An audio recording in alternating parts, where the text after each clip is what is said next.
Okay, so let's talk about something kind of weird. The generation that's supposed to be the most online, the one that basically grew up with a phone in their hand, well, they're starting to vanish from our feeds. It's a total paradox, right? I mean, Gen Z, they're the most connected generation in history, and now they're deliberately logging off, or maybe just lurking in the shadows. So, what on earth is going on? Well, this whole thing has a name. It's called posting zero. So, what does that actually mean? It can mean one of two things. Either you're logging off completely, like for good, or, and this is what we're seeing way more of, you're still there, you're still scrolling, you're consuming everything. You're just not posting anything yourself. You've basically gone from being a creator to just a spectator.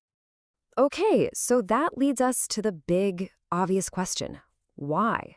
Why is this massive shift happening right now? Let's get into it and break down the reasons behind what some are calling the great log off. I mean, this slide really gets to the heart of it, doesn't it? Just think back. Remember the early days of social media? It was just fun. It felt like a real, genuine part of our lives. But now, man, the whole vibe has just shifted. It's so performative now, you know? Like we're all on a stage and everyone's just scrambling for attention. And at the end of the day, it's just exhausting. You've got this constant pressure to perform, to curate this absolutely perfect version of your life. And your feeds, they're just clogged with bots and ads. It feels like you're literally fighting through all that noise just to grab the attention of your actual friends. But here's the thing. People aren't just vanishing into thin air. This isn't a story about disappearing. It's a story about where that energy is going. All that time, that effort, that need for connection, it's all being channeled somewhere else. It's going into the rise of IRL, in real life. And we have the data to back this up. Check this out. We're seeing a drop of about 10%. A 10% drop in social media usage. And here's the kicker. That drop isn't happening evenly across the board. The data is super clear that it's being led primarily by Gen Z. Yep, they're the ones really spearheading this whole move away from being constantly plugged in. And just so you know, we're not talking about some tiny online poll here. This data comes from a huge study. We're talking 250,000 users surveyed across 50 different countries. So yeah, this is a real, measurable global trend.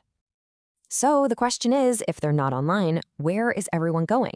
Well, it turns out people are ditching those digital experiences for real live events. You know, things like concerts, festivals, big sports games. They're looking for something tangible, something human. And it's not just us saying this. Even the biggest names in tech are noticing. Elon Musk actually said that live events are the next luxury. His reasoning?